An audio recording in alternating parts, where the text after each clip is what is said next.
t'es GIE depuis combien de temps? Moi depuis pas très longtemps en réalité, depuis peut-être... en fait depuis toute cette mascarade du Covid. Parce qu'avant je soutenais les Gilets jaunes mais plus de loin. J'étais encore pas assez conscient politiquement. J'étais un petit mélenchoniste, enfin j'avais voté Mélenchon en 2017 mais j'étais pas assez... Maintenant Mélenchon, j'étais pas conscient. Alors je suis pas Mélenchon par contre, je suis vraiment pas Mélenchon parce que je suis adhérent à Égalité Réconciliation. Donc vraiment c'est... Enfin, il peut y avoir des passerelles mais bon, c'est pas la même chose quand même. Donc Égalité Réconciliation, ce qui est bien c'est que c'est le socialisme sans le gauchisme quoi. Donc sans on va dire le LGBTQisme et le wokisme de la France insoumise. Dans cette idéologie, je dirais, sataniste de la destruction de toutes les valeurs, il faut bien mettre en avant quelque chose de central, puisqu'il y a à la fois la puissance de la finance et cette alliance de la finance destructrice mondialiste au complexe militaro-industriel américain, c'est-à-dire à la violence guerrière américaine. Il y a l'idéologie de gauche qui accompagne tout ça et qui est l'extension de la logique libérale libertaire qu'avait très bien théorisé Michel Clouscar, qui est l'idéologie woke. En fait, la justification de gauche de ce combat destructeur, c'est l'idéologie woke. Et l'idéologie woke, c'est l'idéologie de la table rase, mais en fait passer du social au sociétal. C'est-à-dire que la table rase était la vision révolutionnaire de l'égalitarisme marxiste prolétarien qui disait que du passé faisons table rase, c'est-à-dire de toutes les injustices et de toutes les hiérarchies illégitimes du passé faisons table rase. Et aujourd'hui, comme on est passé du social au sociétal, notamment en France depuis les années Mitterrand, où au lieu de défendre les travailleurs, on défend les homosexuels, ce qui coûte beaucoup moins cher, surtout que les uns sont réellement persécutés par la logique du capital, alors que les autres ne le sont absolument pas d'aucune manière. Tout ça est du mensonge.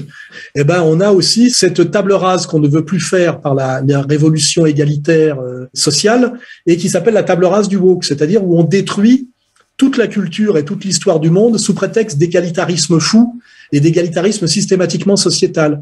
J'adore Rosa Luxembourg comme théoricienne marxiste, j'adore Louise Michel qui sont souvent des ouvrières et des intellectuels. Mais le combat, il ne fait quand même que de commencer sur un certain nombre de choses que je décris dans le bouquin, en particulier l'homophobie. Parce que quand même, je reprends le livre d'Alain Soral et quand on lit les gays n'étant jamais que l'ensemble des efféminés du tertiaire dont la conscience politique se limite au droit de se faire enculer, bon, j'ai trouvé que c'était quand même... Je tout à fait cette phrase, c'est vrai. Que pensent les gays des accords d'Amsterdam? Ça ne veut rien dire, parce que les gays, c'est pas une catégorie sociale, ça dépend de leur intérêt de classe. Entre le gay ouvrier et le gay rentier, il n'y a aucun intérêt commun. C'est un mensonge de dire que c'est une catégorie politique. Dans une société comme politique de son contenu. Je suis d'accord, mais ceci dit, moi qui suis une femme, je vais me battre d'abord pour ma condition, parce que je suis une femme. Et une femme noire, rasta, enfin tu vois, donc je vais mener mon propre combat, tu vois, ça c'est normal quand même. Tu peux pas dire, tout le monde peut pas être politisé, mais tu vois. Quand il y a encore imaginons que tu sois ouvrière dans une société dont la patronne est une femme. Si pour augmenter son profit, elle te délocalise, qu'est-ce que ça t'a apporté d'avoir été mis au chômage par une femme plutôt que par un homme? Il n'y a pas de solidarité de sexe.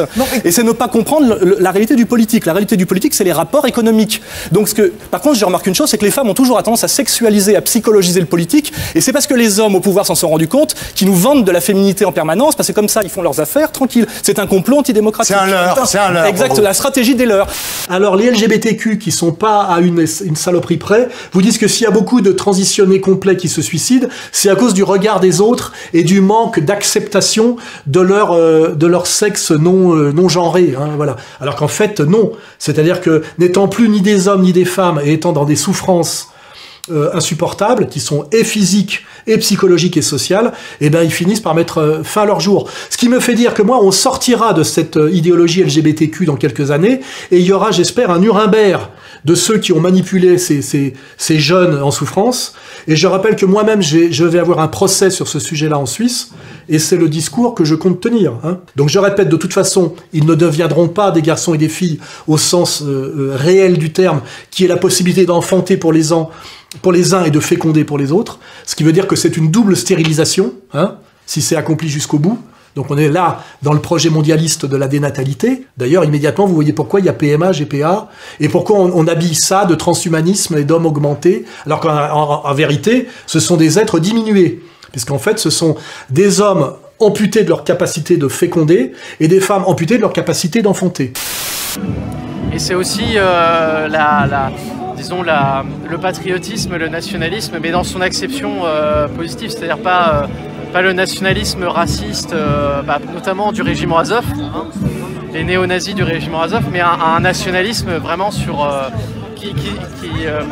un nationalisme français qui va plus loin que la race, ou disons cette conception organique, objective, qui est en fait, disons qu'on fait nation parce qu'on se ressemble tous, mais qui est cette conception qu'a beaucoup théorisé Ernest Renan, cette conception qui veut qu'on fasse nation parce qu'on le veut, et parce qu'on partage des valeurs et des principes communs, etc.